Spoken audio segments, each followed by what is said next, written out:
Our next speaker is Stephanie Mann. Stephanie is the Chief Strategy Officer at Live Oak Bank. In this role, she's responsible for corporate strategy, strategic investments, including Live Oak Ventures and Live Oak Private Wealth. Stephanie has over 2 decades of experience in the field of advising companies on capital structure, growth strategy, capital raising. One reason we invited Stephanie to come speak with all of you today is she also has spoken to our Leadership Institute on strategic thinking, about how to think about not just your organizations, but also yourself in a strategic thinking way, and how to use some of those principles to get you out of the daily grind and the muck and the mire. And so since our Institute is a smaller pool, she talked with them last week about this speech, so we wanted to bring it to you, to the wider audience, so that everyone could hear a chance to hear from her. So Stephanie is coming to the stage to talk to us about Coast to Coast and making the most of your journey. Thank you.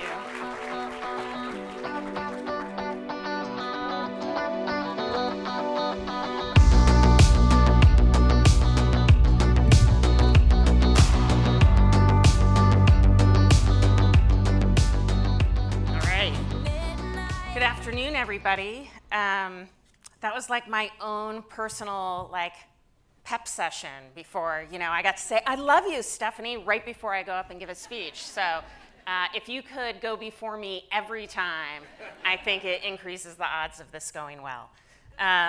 So just a quick survey to get us started. Raise your hand if you work with anybody who you think has a great attitude. You like working with them a lot. And keep it raised if you would ever hire them if you had the opportunity in a future company. All right, great. Now raise your hand if you work with anybody who works really hard, goes the extra mile, extra effort. And keep it raised if that's the kind of person you want on a group project or on your team. All right, all pretty obvious, right? That's what I'm talking about today. Attitude and effort. Those are the qualities we see in superstars. We spend a lot of time in the corporate world especially talking about technical skills, computers, math, writing, just the hard skills. But these soft skills of attitude and effort, those are the skills that will be common among all of the really successful folks. So the good news about that is those are 2 things that are totally in your control, right? You control your attitude and effort. Nobody else is responsible for those. The bad news is they're not actually easy. Coming to work every day with a positive attitude, kind of hard. Coming to work every day and going the extra mile, I don't even make it to the gym. An extra mile seems really far. So I've got a few stories for you on attitude and effort, but I'm going to start by going back a little bit, tell you a little bit about myself. As mentioned, I'm the Chief Strategy Officer at Live Oak Bank. I have the privilege of running our venture capital business, private wealth, fintech partnerships, and corporate strategy. Everybody who works there, I feel like they could write a book on attitude and effort, and there'd probably be another chapter on innovation, but that's separate. And I'm lucky to work with them because it's an inspiring place to be. I grew up in Northern California. I was a high performer in school, so I didn't have to work as hard as some of the other kids. And I loved sports. I played volleyball, field hockey, and I ran track. And my hard truth was I was really mediocre at sports. I loved them, but I just really wasn't that great. And so in sports is where I learned to be the first person at practice, to work hard through practice, stay after for extra reps, work out on the weekends. And all of that mentality played into me being successful when I got to Stanford, and where I was actually, for the first time, a very mediocre student. And so I applied those skills to really help me thrive there. Following Stanford, I did some consulting. I worked at a couple of software startups. I can tell you guys lots of .com bust stories another time. Came east to Wharton, and then eventually went into investment banking with Citigroup, which is where I spent most of my career. I worked in the mergers and acquisitions group, global deals, super exciting, lots of pressure, really smart people, and grew a lot during that career. So I have 3 stories I want to share from you, all from my early days of investment banking. I feel like I could tell you guys like 3,000 stories from investment banking, but I picked 3 that are about attitude and effort. So First, I'm going to tell you a story that relates to attitude. And attitude is sort of a funny word because for me, it actually has a lot to do with confidence. Showing up with the attitude that you can contribute, right? That you can make a positive impact on where you're working. And somebody once said to me, Steph, you must have really thick skin from all those years on Wall Street. I was like, I don't think I have thick skin, but I do feel pretty confident. I know I'm not the best in the room, but I definitely feel like I'm worthy of my seat there and that I can make a contribution. And I've learned that along the way, and that's helped me. So this story was from one of my first projects. We were advising a multi-billion-dollar company that was for sale, and my job was to help build the financial forecast of the company in Excel. And my boss, the managing director, set up a call for me with the CFO to ask him all these questions so I could go back and build the model. And I was super intimidated by the call. Big company, CFO, really nervous, didn't exactly know what I was doing. And at the end of the call, I turned to my boss and was like, that was really great. But I kept this separate list of questions of things I didn't understand what he was saying, and I'm hoping you can walk me through them. And she looked at me and she was like, what the heck is wrong with you? I was like, what do you mean? She said, you had the CFO on the phone. You didn't want to ask any of the questions then? Now you're going to have to call him back. I was like, oh my God, what a waste. And it really hammered home for me that my responsibility in having a good attitude is owning that call. And so for me, the lesson is, you can be nervous and you can be insecure, but if you want to be really excellent at your work, you have to take responsibility for getting the information you need to be excellent. And that was on me. So if you ever are in meetings and everybody leaves and no one knows what the next steps are, or somebody gives you something to do and you don't know exactly what it is, you're setting yourself up for failure. So you need to have the confidence and the attitude to ask about that. I totally forgot I had slides. This is going to be great. All right, now I can have a guide. Second story about effort. And this one is about doing the hard things. So when I started in investment banking, this was my very first project. And one of the guys who recruited me, Stavros Sibiridis, said to me in a Greek accent that I can't repeat, but Steph, the learning curve here is really steep. You should probably get up it quick. And I was like, great, thanks for that. It was really helpful. So this first project was the merger of two big public companies. It was a $40 billion deal that never ended up getting done. But it was really high stakes, and we were building this massive Excel merger model. The analyst's job was to build the model. My job was to check it. And so we split up, and I go to my desk, and I'm like, oh, I don't know how to check his work because I don't know how to do what he does. This is going to be a problem. And so I decided I had to learn how to do his job, too, at the same time. And so every time he went to his desk to work on a piece of the model, I would literally run to mine and see if I could do it as fast as him. And that didn't happen. But I got better and better. It was pretty ugly at first. It started to improve. And once I had the hang of it, I was able to do my job better. And this was me not being afraid of doing the hard things, right? I knew it was going to be embarrassing. I had to tell this guy, many years my junior, I had no idea what I was doing, and could he actually check my work?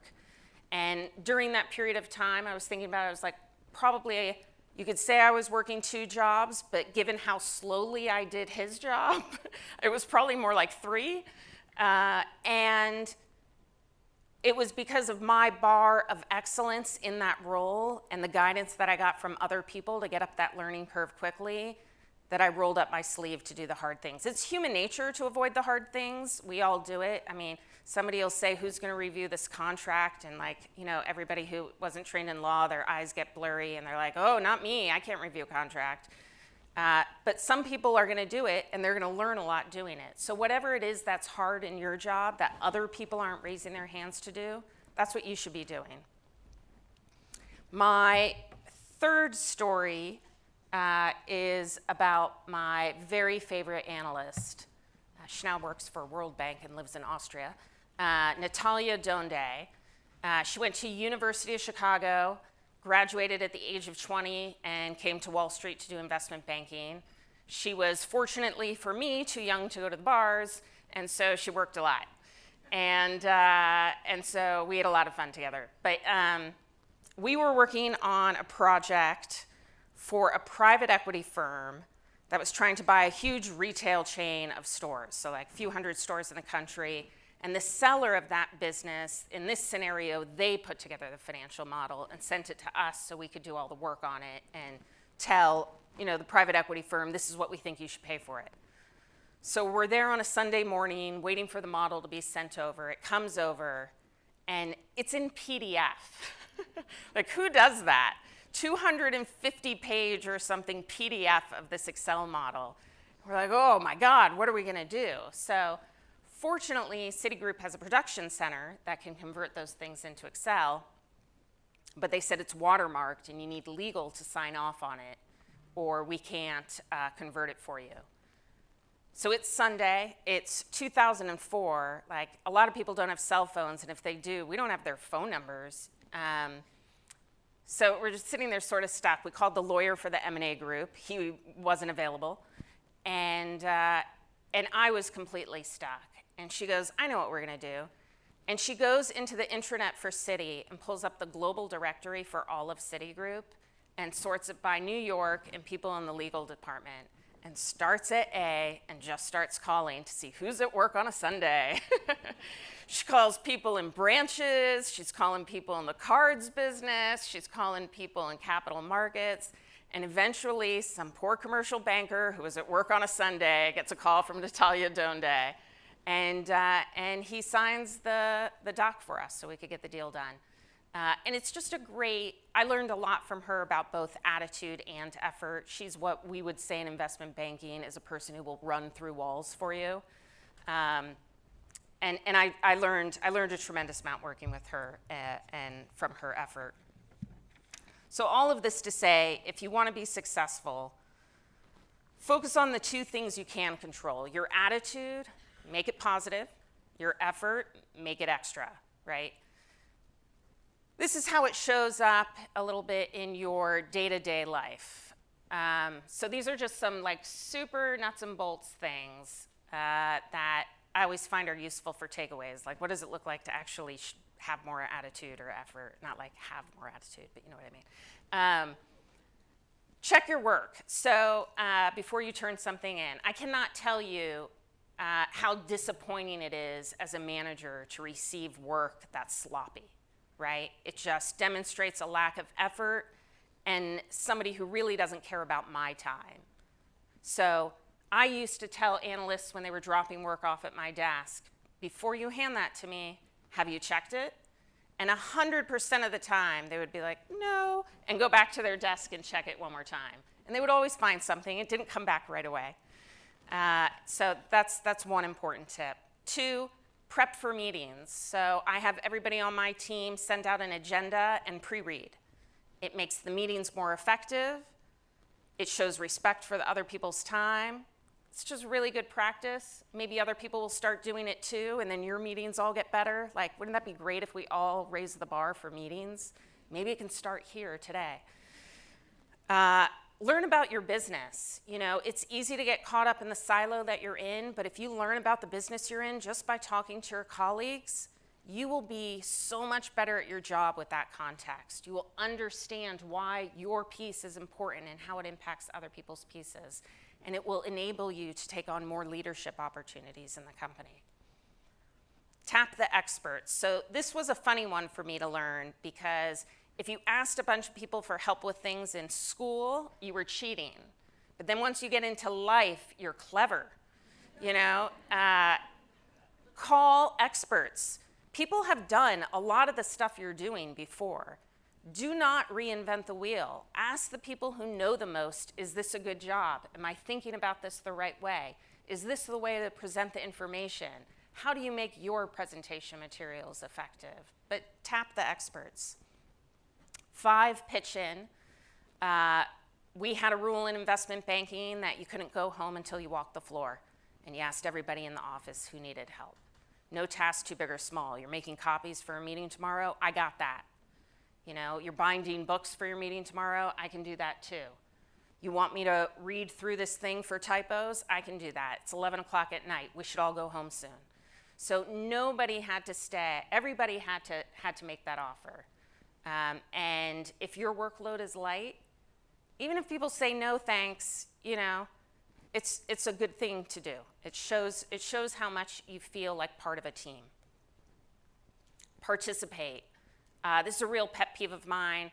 I had a client, and I loved this. They had a sign on every conference room door that said, before you walk in here, think about whether or not you're needed in this meeting. And if you're not, please go back to your desk. I mean, how great is that? I would love permission to do that. If you're going to be in that meeting, and if you were invited there, it should be because you have a reason to be in that room, and they need you and want you to participate. Your perspective matters. Ask questions. Understand what role you play there. Help the meeting move forward and come to conclusion. And finally, the sort of universal theme here is be confident. Know that you have a role that you're worthy of and that you can deliver great things. And when you put all of these things together, it actually looks a lot like leadership. And this is what it means to grow in your careers, to do all of these kinds of things. So in conclusion, your success hinges on two things within your control: attitude and effort. You should choose problem solving over complaining. You should tackle tough tasks head on. Have a positive, go the extra mile attitude, and all of that together will result in really great leadership opportunities for you. Thank you.